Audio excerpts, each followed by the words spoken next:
Hello everyone and welcome. My name is Eric Coleman with IIST and I'll be the moderator for today's webinar, Agile Leadership for Agile Transformation or Fail by Tom Cagley. We're excited you're able to join us today and set aside an hour to attend this webinar. This webinar is sponsored by IIST, the leaders in education-based certifications and training. For more information on how IIST can help you or your organization, please visit testinginstitute.com. This webinar is one of a series of free webinars offered by IIST. Be sure to join us for the next webinar in this series, Feature-Based Project Management for Agile and Non-Agile Projects by Dr. Megdi Hanna on February 16th from 11 a.m. to 12 p.m. Central Standard Time. To learn more about this and other webinars in this series, go to testinginstitute.com. You may submit your questions at any time throughout the day. The instructor will, or the presenter will answer the questions throughout the webinar, so please go ahead and do that through the question panel in your GoToWebinar control panel.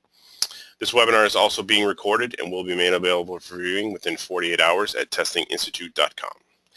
At the end of today's webinar, you'll be asked to complete a short survey. At IIST, we strive to provide the highest quality educational resources for the public and would appreciate it if you could take a few minutes to complete this short survey. I will now turn the webinar over to today's presenter, Tom Cagley. Tom? Thank you very much, Eric. And this is, I think, an exciting presentation. There are really 4 leadership concepts that I will go over in this webinar that can double the chances that your organization's agile transformation will be effective and stay that way. And that might sound like I'm being strident, but I'd suggest the data actually shows it slightly more than that. These 4 concepts really aren't new, but they require a degree of passion and consistency of purpose that are often missing. The whole idea of constancy of purpose was the first point in W. Edward Deming's 14 Points for Management, all the way back in his book, Out of the Crisis, 1982. By the way, if you're into Agile, if you're into Lean, into process improvement, and you haven't read Out of the Crisis by Deming, I think you've missed the mark and that you should go back and find a copy of the book. Sometimes it's in print, sometimes it's not. But very frankly, Deming really, his philosophies formed the bedrock of the whole Agile and Lean revolution, which we're currently part of. So we ignore Deming at our own peril. Agile delivers a lot of great benefits. Leadership is critical to making those benefits. However, I think in some cases we get caught up and don't quite understand the whole idea of what leadership is. So I grabbed one of hundreds of thousands, and it really is. If you go and do a search on leadership and the definition, the pages go on forever. But I've read a lot of this, and very frankly, this is an excellent definition of leadership. It gives us the framework to have this conversation because, very frankly, there are 3 really important pieces. Leadership has a vision. It's about where the future is. It's about building trust. And that trust is pretty critical to making things happen. And then it's about taking action. If you just have any ones of those things, right, or even 2 of those 3, then we really don't have effective leadership. So regardless of the wonderful points that we'll use as we go through here to drive home the point that there are 4 common areas that we have to focus on, if we don't have a vision, if we don't use leadership to build trust, then take action on that, then we're not going to go anywhere. Leaders and team leaders, their responsibilities, and it's important to think about these because very frankly, that whole idea of a leader, which there's lots of different definitions of leadership, there are also it's also hard to get a handle on what are the responsibilities of a leader. Guide and coordinate team members, provide structure, clarify working methods, focus on performance. All of these responsibilities, somebody has to play that role. And in Agile, that may move around as work gets done, but at some point, somebody is playing these four roles. And it might be some portions of people, but somebody has to be doing this. Without leadership, Agile fails. Without leadership, Agile transformation fails. Simple, to the point. It can't just happen. It's not going to magically beam down from the Starship Enterprise. The four cornerstones that define Agile leadership to getting this done starts with behavior, a focus on behavior, setting the bar high, setting goals, developing self-awareness, because a leader really has to have that level of self-awareness, and then measuring. I've been heavily involved in the Agile world for a long time. The idea that measurement is bad is really a non-starter. We need to have a mechanism to have feedback. All feedback is measurement in some way, shape, or form. If we're going to set goals, we then have to compare against them, measurement again. But let's start with the whole idea of behavior. Simply put, you are what you do. I don't care about your words. Your words are far less important than how you really act. You need to define and explicitly state how you want people to behave. In addition, it's obviously important that we have to talk about the Agile values, and we have to talk about the values of the organization and the things we want people to emulate in terms of values, but we need to tell people exactly how to behave to meet those values. Behaviors are the true window to the soul and a direct reflection of how an individually interprets values and culture. Nearly every change leader understands, or at least state that they'll understand, that values and culture are critical. We talk about values and culture all the time. The problem is those are ours in many cases. Those words, they really are how we define them. And unless we explicitly define them, it's hard. Values like empowerment, alignment, transparency, and building equality are just some of the values that we place at the core of Agile and an Agile transformation. The disconnect often occurs between how each person in that value chain translates their own definition of values into behavior. I'd suggest that strong Agile leaders focus on behavior as sort of that immutable translation of values and culture. We talk about the Agile Manifesto, and frankly, I think the principles almost are more important than the values on the front page. But one of those principles talks about the only real measure of progress is functional code. I would suggest that Agile leaders know that the only real definition of value and culture is behavior. So we have to explicitly define the behaviors you want in your organization and then execute those behaviors. Not only do we have to execute them, but we have to ask others to execute them, both sides of that equation. So it's funny.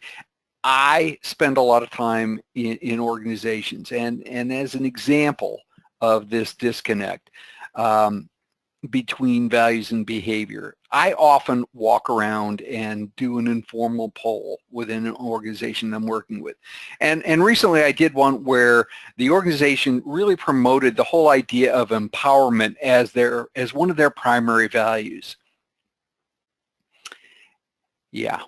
In almost every case, when I would go around in the halls and walk up to people, and then I was a known factor, so it wasn't that it was some strange person wandering in off the street asking crazy questions. when I asked someone what the best example of empowerment was, I got this deer in the headlights look. And for those of you who aren't from a location that have deer running around, at night, if you're driving down the highway and a deer hops out onto the highway or onto the street in front of you and you hit them with your headlights, they often just freeze. So this is sort of the behavior that I get when I asked people what was their example of what empowerment looked like, what was an example that they'd seen in the organization. When I pressed them, and in a few cases it was sort of fun to press forward and try to get one, what I got was an example of someone being empowered to do something at the expense of someone else. It was, hey, I'm empowered to take something away from someone else, take a piece of authority or responsibility away from someone else, as if this whole idea of empowerment was a zero-sum game. So that's not what the organization wanted when it decided to espouse this value of empowerment within the organization. It really wasn't how the president of the organization had envisioned how people would interpret that. And for all of the glowing PowerPoint presentations, that never translated into a set of behaviors that people could actually emulate. By the way, in this organization, the president, he had to actually approve every line item on product backlogs, regardless of whether or not they were a defect or a small enhancement or a major feature. He wasn't living to what the value of the idea of empowerment. Values are truly important. We all agree that values are important, but we have to make sure that they're not just words. We can't focus alone on them, kind of thing. It's interesting, as one of the activities that I recently did, I taught storytelling at the Denver startup back late last year, and a group of teachers came and they were interested in implementing Agile in their organization, and they took away these glowing ideas, the idea of using storytelling to get at sort of a backlog, but for them to actually do it, what they were able to do, what they did was they actually translated that into a set of actions so that they could actually say, here's when we want to create backlogs that talk to how we're going to address our stakeholders, in their case, students and their parents and other stakeholder groups. They actually painted out a process that had some relatively explicit behaviors. So they went through this process and listed this process so that they could paint the behaviors that they wanted out of this value that they were trying to get at. They wanted to involve, they were working on involvement. So again, behaviors and processes aren't the enemy. They help people understand what the word, in this case, involvement meant, and how someone else could translate that into a set of actions, and what the expectation was when they got there. So it was a pretty critical thing. Interestingly enough, about a week ago, I got an email from this group, and they are actually going to tell their story on my podcast in the near future. But one of the things when they roll this out school to school, they're getting teachers that actually can implement this and can see some really high value. So, by the way, Agile leadership and transformation isn't just something that we do in the software world. It can be played and part of the entirety of the organization. I really wanted to focus the the front end of this conversation on the idea of value. If I were to ask you and how the individual behaviors translates to values and why it's important to define those things, I would ask you, and obviously we can't do it here, but think about in your mind the idea of what these words mean. Things like customer satisfaction, things like transparency. What do those words actually mean to you? Is it, customer satisfaction? Do we have to then say yes to everything? Do we have to say yes to everything that a stakeholder or product owner says? Do we have to then say yes and start it? Well, obviously that breaks down. So we have to understand that customer satisfaction might mean being predictable with cycle times, those sorts of things. When we talk about transparency, and I think transparency is another one of those really hard ideas, and who are we being transparent about? Organizations talk a lot about transparency, but don't want to have the business, the true product owner, in as part of the team. They would rather proxy it out because they don't want someone else to see their dirty laundry. Is that truly transparency? Different value, different definition of the word. Alignment. Who really decides what to do? If we want to have alignment, we have to decide who really gets to decide how we're going to do that, what the behavior is if we disagree. Words are important. Values are critical. I believe in the Agile values. I believe that there are a number of values to getting work done as you transform an organization. But in reality, I think behaviors count more than simple definitions or just parroting simple words. The second, so we've decided on a set of values. We can define the behaviors behind those and accept those, and then we set the bar high. Goals are a big deal. We need goals as most humans are goal-driven. We must require those goals have to require some change in the behavior. So we need to set tangible goals that reflect the outcome that we want to see as the result of the transformation. So if Agile transformation and staying Agile are important, we should have goals that require us to behave that way, and then something that we can later measure against. Goals must focus, I'd suggest, on both outcomes and the behavior required to achieve those outcomes. I think there's a real important concept there. It isn't just the end state that matters. The goal must be set high enough. That bar has to be high enough to set, to channel the energies of the organization towards accomplishing that goal, while at the same time that goal has to be achievable.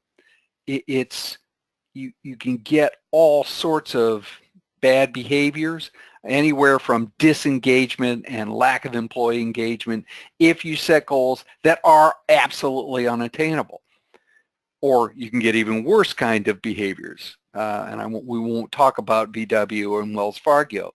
There is little motivational value to setting goals that are lost causes.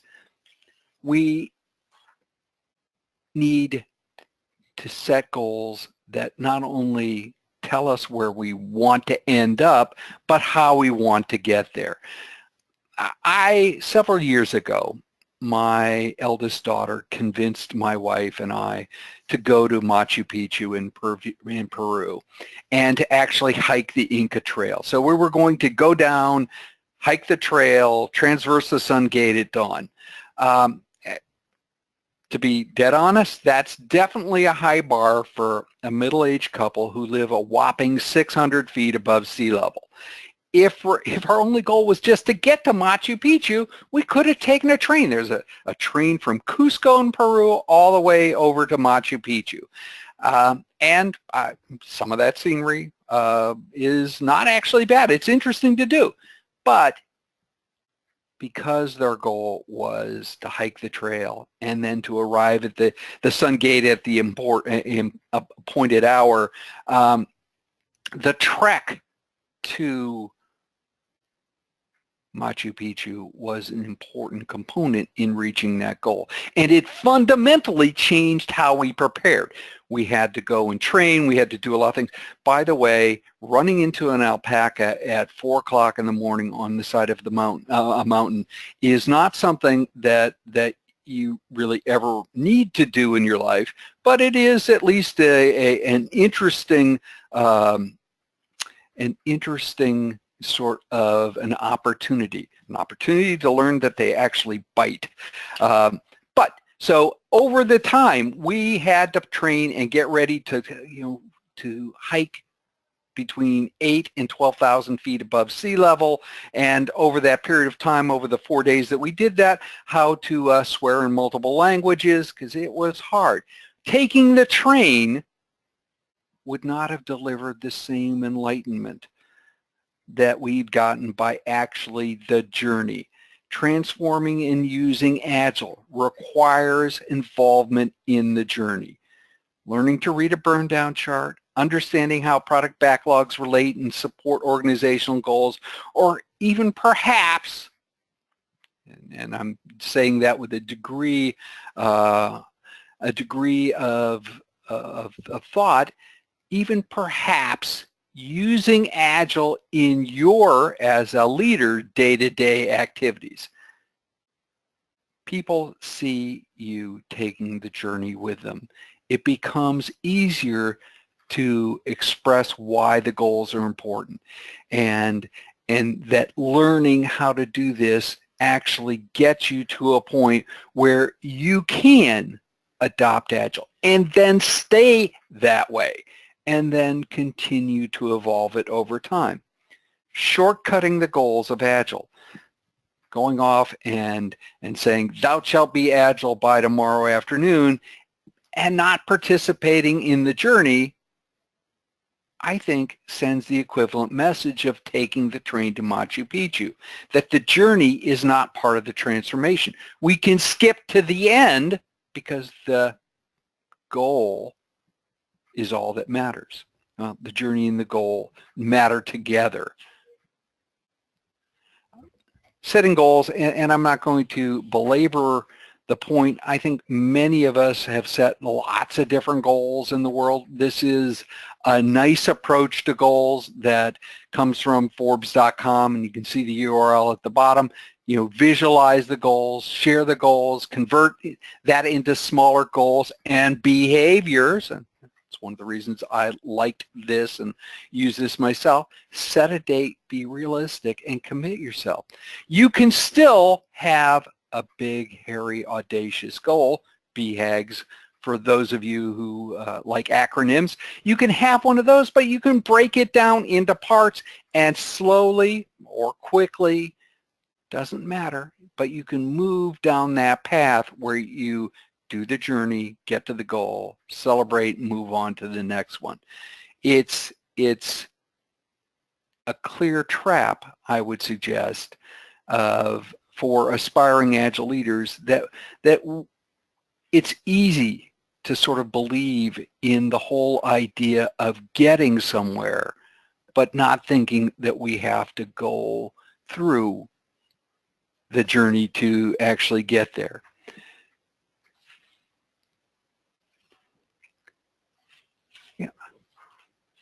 It's funny, we get into, especially this time of year or perhaps late last year, late at the end of every year, we get into these passionate discussions about whether or not goals drive behavior. And it's hard, I think, to have a conversation about goals without getting passionate, because we sometimes get trapped in this whole idea of management by objectives and setting these annual goals, and we'll measure those and we'll talk about them once a year, and that process is fundamentally broken. But what we can do is we can look at a lot of relatively good academic work that does strongly suggest that this whole idea of goals and behaviors are heavily linked. So any number of people will tell you over and over again, whether it's Tom Landry, former coach of the Dallas Cowboys, setting a goal is not the main thing. It's deciding how you will go about achieving it and staying with the plan. Again, Tom Landry is linking the combination of those two things together. So it is a really important scenario. We recognize that we're pursuing a goal via a set of values which are defined by behaviors, but at the same time, those behaviors are integral to the journey to attaining those goals. All of these things, all four of these that we're going to talk through, we're through two of them now, interlink together in a manner that makes it difficult to actually fail. You can still fail, but it makes it much more difficult to fail. But at the same time, it helps create an amplifying circuit, a feedback loop, such that it becomes possible to really step above where we would naturally set our own goals and bars to. The third attribute is the whole idea of self-awareness. Self-awareness is perhaps not the easiest part of transforming to Agile. Arguably, many organizations skip over this step. Whoever's leading the idea of a transformation to Agile really doesn't take the introspective time to actually become mindful, to understand themselves, so that they can apply these values, principles, behaviors in a manner that actually helps people move forward. Agile leaders must be self-aware. And when I'm talking about self-awareness, I'm talking about having a clear perception of your own personality, your strengths and weaknesses, your thoughts, beliefs, and motivations and emotions. I'm not necessarily telling you to change any of them, but you have to be aware of what they are so that you understand how you're interpreting data. I was in an organization a couple of years ago at this point where the CEO and the CIO both really were passionate about embracing Agile. It was really important to the organization. However, they were very aggressive type A personalities. And in the first session that we had when we're discussing Agile in a relatively large group session with their direct reports and their direct reports, so it was a fairly large room, the CIO jumped up at some point and said, I don't care about, I think you need to be motivated, I think you need to be empowered, but you have to tell me whose throat I can choke. Actually, the line that was actually used was, whose throat can I put my heel on if there's a problem? It was a very negative response. It was, and interestingly enough, after a few months working with them as a coach, it was readily apparent that that would almost always be a reaction for certain inputs. And so the goal obviously was to avoid those sorts of inputs.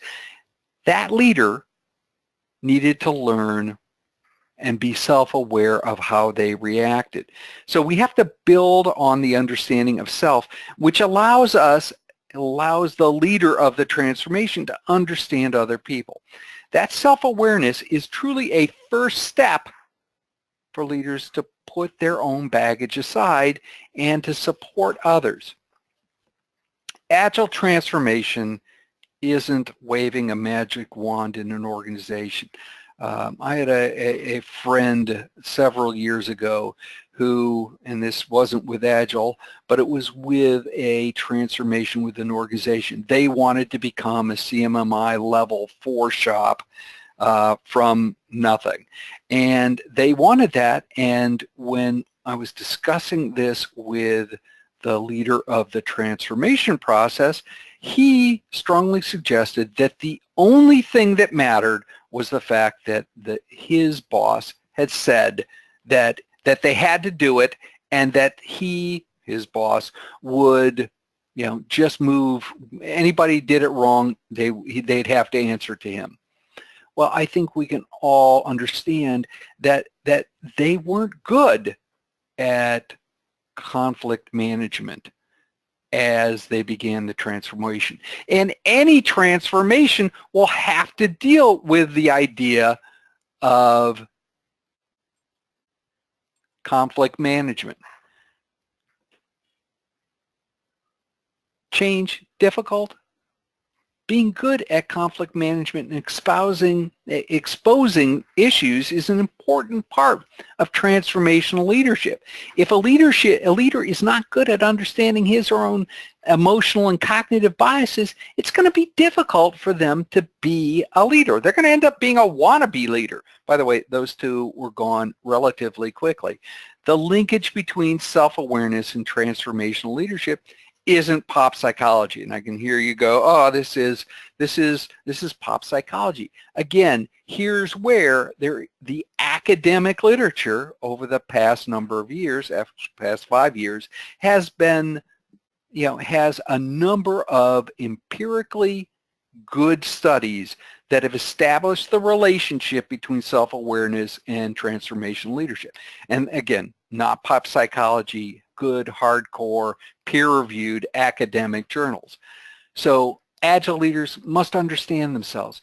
We recognize in Agile that the whole idea of servant leadership is important. A servant leader enables the people around them to actually do better. They're there to help the people actually getting the work done. Now, I'll be honest with you, I would suggest that if servant leadership is something that you want to look at in great detail, go back to the documents and essays by Greenleaf. I think a couple of them are actually in the public domain. If you can't find them, reach out, I'll send you a copy of them, the ones in public domain. But very frankly, the idea of servant leadership, I think, we only want part of it. And that's why I suggest that we practice servant leadership light. Most of the great revolutionaries in the world are servant leaders. Buddha was a servant leader. Muhammad, a servant leader. Christ, a servant leader. Che Guevara, a servant leader to an extent. The problem is most organizations truly don't want all of the attributes of a servant leader. We want some of them. We want the parts of a servant leader that actually enable the team to do better.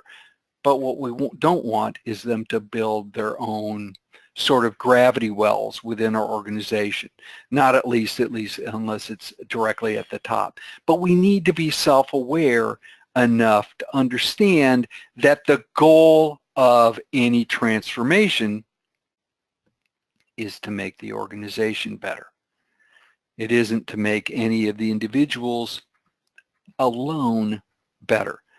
One of the second clear trap that Agile leaders or aspiring Agile leaders tend to face is that they believe in that transformation. They believe in Agile. Probably have it tattooed somewhere on them. They believe it so much that they forget that not everyone else thinks the same way they do. Go all the way back to that whole discussion at the beginning about values, right? And that we tell people we want transparency.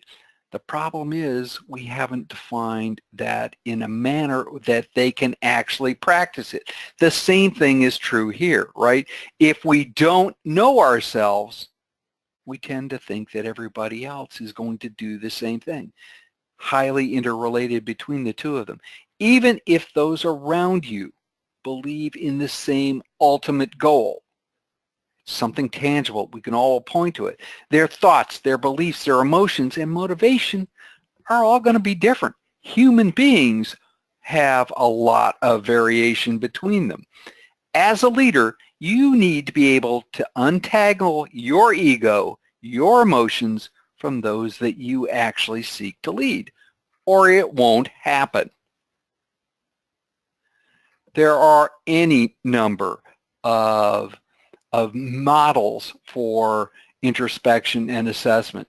I really like a number of the items that Korn Ferry, who's, it does some really good research and publishes its own journal, but spends a lot of time and effort in terms of actually making sure that there's academic background to it. And so they have an assessment model that you can go out on the web and find, or you can find one of their journals that describes. They use multi-rater assessments. They look at market-based interviews. They look at and do behavioral leadership interviews. It's an involved process that includes outsiders, insiders, so that you actually can get down to a combination of competencies, experiences, traits, and drivers. One of the most powerful things that I think I learned in my first year at college, maybe the only thing that I actually remember, is the whole idea of Johari's window, that in reality, we don't know everything about ourselves. There are, outsiders can see other parts of us that we don't know. So we need mechanisms to actually do that. So whether you go down the path of the ideas of the Korn Ferry or not, is one. So I'm sorry, I actually forgot to look at the questions. I got a little wrapped up. There's one that says, don't forget that planned transformation is born of empathy. I think empathy is truly part of transformation. I don't necessarily know that it's born of born of empathy.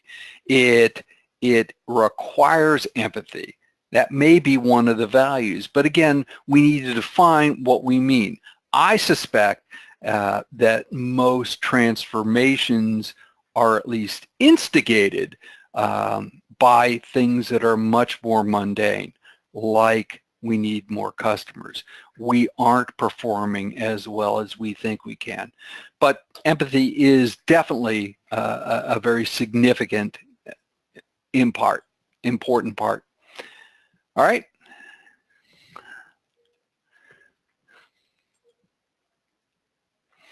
All right, so let's press forward a little bit.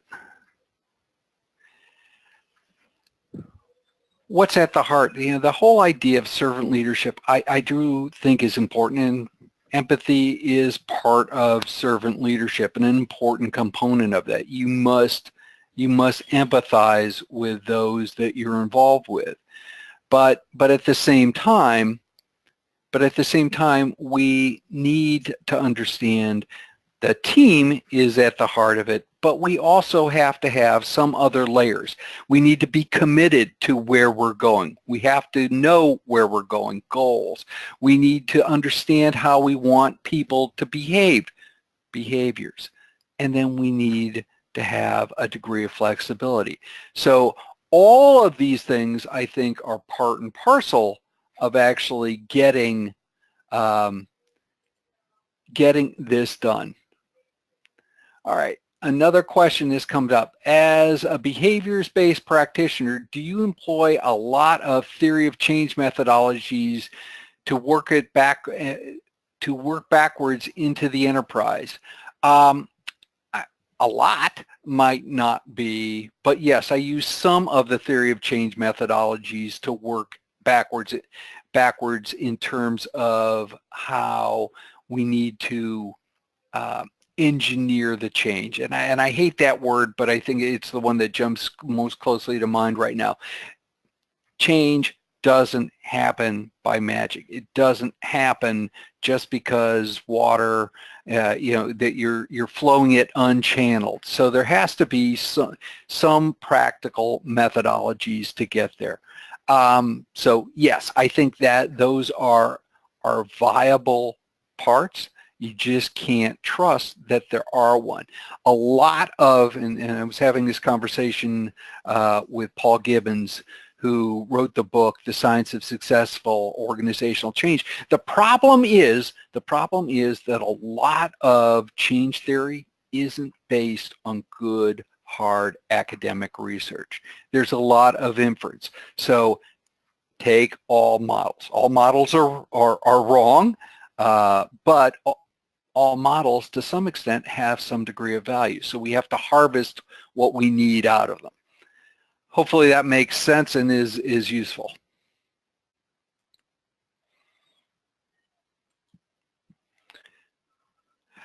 There was a continuation in there, or are there better road mapping techniques that I'd recommend? To be honest with you, I start with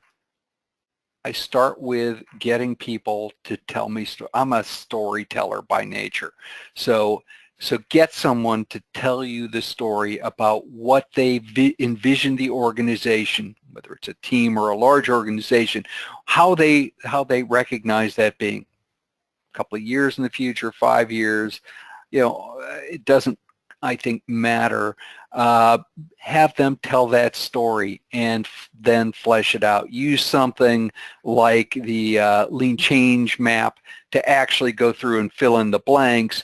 But what you should have is that sort of that coherent story that says, here's what we're going to be like in the future. You can take that and then step back and say, A, what are the steps to get there? And then what are the values, what are the behaviors that are required to actually drive that down the path? So that's an approach that I've found useful. It's not the only approach, right? It's not the only. Let's press forward a couple slides and I will then slide back and catch a few more questions. So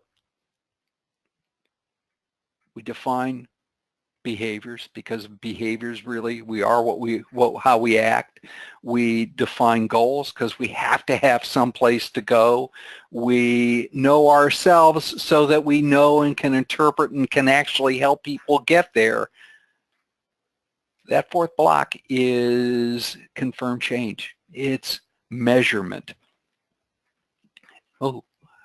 At that point, the numbers of attendees went away immediately, right? The word measurement scares people away. But the reality is the only way to know whether any transformation works and continues to work is to measure both what's being delivered by the overall system, you've got to take a systems view of that, and at the same time, the behaviors that deliver those outputs.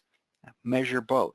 An Agile leader will approach measurement from a systems thinking point of view because it is the big picture. Local maxima don't count, right?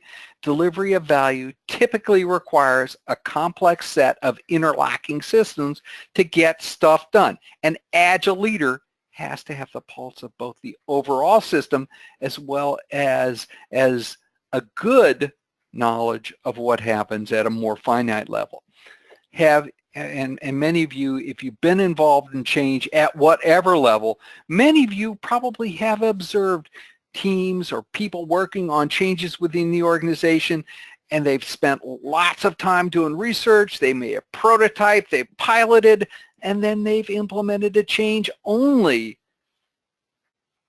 to find out that the output of the overall system hasn't changed one iota. So if it's important that you're working on a piece of software and a piece of process that enables customers, one should expect higher customer retention or more customers. And if it doesn't impact that, then what's the value? There might be, but we don't know what it is. Clearly, we have to understand that impact a lot of times is big picture in nature, and that the second or third time that we've done a change and still haven't observed it would suggest that we're not taking a big enough picture. We're not focusing on the big picture part of what we're attempting to deliver. I think that's the whole idea of a holistic path. We need to think both about output and the flow of entire processes. Otherwise, we're going to create a transformation, change a team, and then very frankly, the pressures of the organization will pull it apart. Just focusing and putting a boundary around a single team and transforming it might be useful to the team. They might get value out of that as a team, but it doesn't do much for the entirety of the organization. So one of the reasons why it's important to consider things like cross-functional teams, not just we're going to transform all of the BAs, and we're going to have iterations where we just do analysis, and then we'll transform all of the developers. But God forbid they should touch those BAs and then testers differently. Again, what do we have there? We have a waterfall scenario where they might be doing agile things in their little bubbles, but we haven't affected the big picture. We haven't affected the entirety of the system. Measure the whole system, not just a part. That's what matters. There are all sorts of measurement models, and this is just one, and it's a governance metrics roadmap that has been published a couple of times. Arguably, we have to take and have multiple interleaving kinds of approaches to understanding what's being delivered and how it's being flowed so that we can be predictable in the long run. Predictability is the first step of an agile transformation. Once we're predictable, we can then continue to make changes on top of that predictability so that we can improve, so that we can make things better. But at least until we can make things better, we'll be living up to our promises, and those promises will be made based on data. So there are all sorts of good and important attributes of Agile metrics. One is they drive change. They also, at the same time, prove that change has occurred. If we look at a trend and it hasn't changed, then what do we have? I recently looked at an organization that actually had taken 4 years worth of data, and this is an organization that believed in measurement, and they had 4 years worth of data for their large programs, and they were using a combination of SAFe, Kanban, and Scrum. Their data showed where they started from in terms of output productivity, which is what they were interested in. It showed what happened when they started the transformation. Productivity fell. It showed what happened after the transformation was done, but the coaches and the support structures hadn't been pulled away, and it had rocketed up to 80-90% of above where it had been originally. And then what happened once they took away all of the scaffolding, all of the help and change. So the measures help people understand what the intent of the change was. It proved that the change happened. It allowed people to have a feedback model on behavior. In their organization, it was big picture because they also, well, it was part of the big picture measure, and they took a systems level approach. So again, all all important. So we have to then weigh any form of Agile metrics based on these kinds of things. We talked about having an idea of goals and values.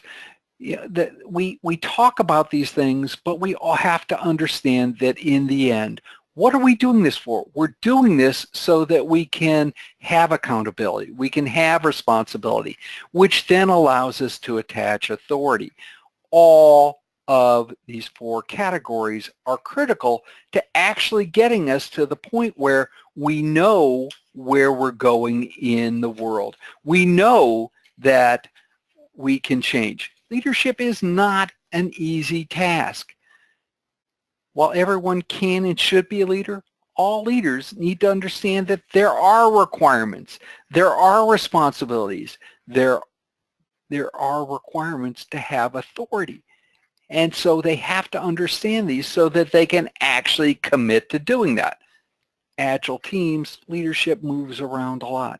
But if someone can't commit to being a leader, doesn't know what that means, it's hard for them to actually truly be a leader. Agile leadership requires behavior changes. We have to understand what those behaviors are. Otherwise, we can't focus on being part of the value equation. We need to set goals so that we know where we're going, so that we know that we're pursuing the right behaviors, the right values. We need to be self-aware enough to understand that how we perceive the world is really part of why we're doing this, right? And our perception is a filter. If people are behaving in a way that we don't understand, we need to pull back and say, is it because we can't perceive, we can't interpret what they're doing well? And then we have to measure. We need that feedback loop. That feedback loop can't be just, hey, it feels better. That's good. It's important to be satisfied. It's important for people to have smiles on their faces. But at the same time, we need to have something that tells us whether or not we're attaining those goals, some sort of measurement model that gets us there. And that really can't be that scary. So as we wrap up, I'd suggest that you need to commit to those four categories if you're leading an Agile transformation. You need to be part of that. As a leader, you need to start by assessing yourself. What are your strengths? What are your weaknesses? What are the opportunities you have to be a better transformational leader? And then develop an action plan. Webinars are wonderful, but this is sort of your takeaway homework. Assess yourself. Spend the time and effort then to pick one or two of those and work on, create an action plan to become a better leader.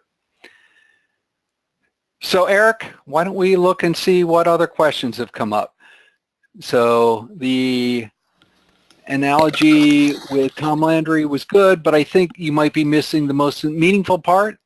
The part is very specifically Agile. Okay, what would that part be? Is that I don't think I am, but plan specifically. I guess I don't quite understand the question that was in the chat box. Are there other questions, or would somebody like to refine that a little bit? I'd happy to dig in. I hope I haven't missed the most important, specifically Agile planned part of it. Well, while we're waiting, Tom, questions? while we're waiting, Tom, if you for people to ask some questions, do you have like just one or two typical questions that you get when you're given this webinar that people ask? Yes. So one of the more specific questions is, hey, I'm going to, as an organization, I want to transform my team, but the whole organization isn't going to embrace Agile. But can I transform within a specific bubble? Can I create a environment for my team to be Agile? And I think the answer is always yes. There's a lot that a leader can do, and we've seen that. People like Dr. Mark Bojan have suggested that one of the ways to know whether or not someone's a leader is to know whether or not they can create sort of their own environment, or at least some portion of their own environment around them. So yes, you can do that. But again, here's where you have to be really self-aware and understand that if you're going to define behaviors and values that are at odds with the organizational values and culture and behaviors, then you're going to have a significant problem, right? You're going to have to police that boundary pretty hard with it. So it's doable, but you need at least some high cover on that. So that would be one that typically pops up. The other that generally, and I sort of alluded to it, is a lot of people eschew the idea of measurement.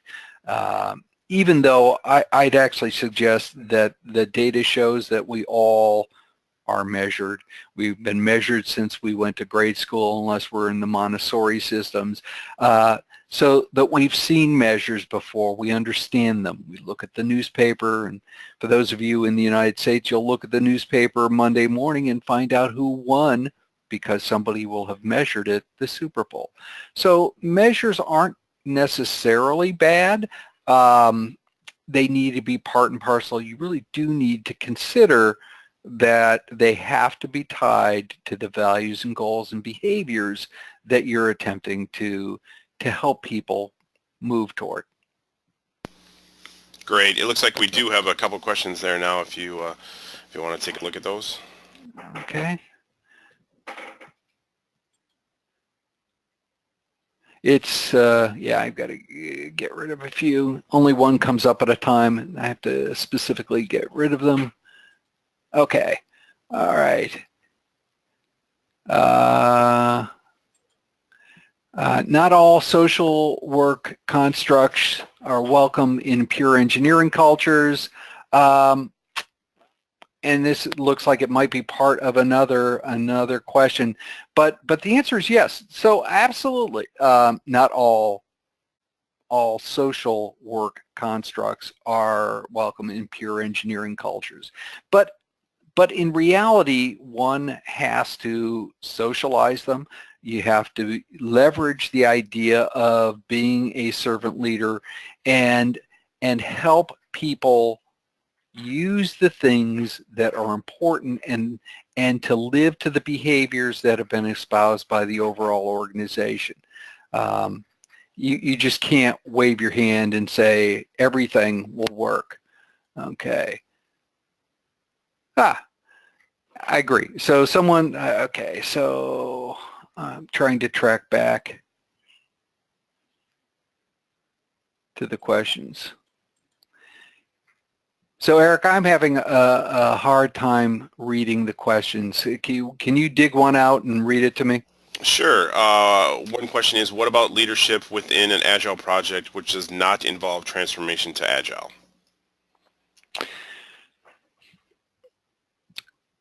Well, again, that's so leadership within an Agile piece of work, and is going to be, there are going to be different leaders throughout. So if what I'm attempting to do is to help guide the team, there are people like the Scrum Master, if you're using Scrum, or the coach and some others that can help teams lay out the work and then push through it. The process should help them move through it. Leadership in its own right will wax and wane across the team based on the need of the team. It tends to be at a team level fairly situational. I have one team where there is a leader that is, I would suggest, probably the primary leader. He's more of the tech lead, but he seeds leadership at certain times during a 2 or 3 week window, such that that person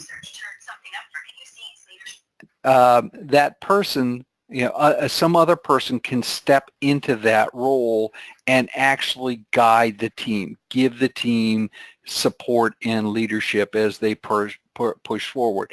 Where there generally is the disconnect is that there are times when there's an assumption that someone will play the I will divvy out the work, I will control the work, I will control the flow kind of work. And most Agile teams, after they've transformed, don't need that.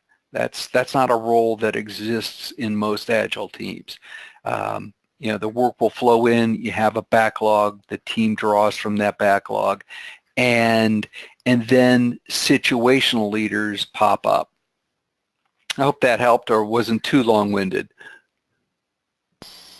Wonderful. Well, that is all the time we have today. So if you had any other final comments, go ahead, Tom, and then I'll close it out for you.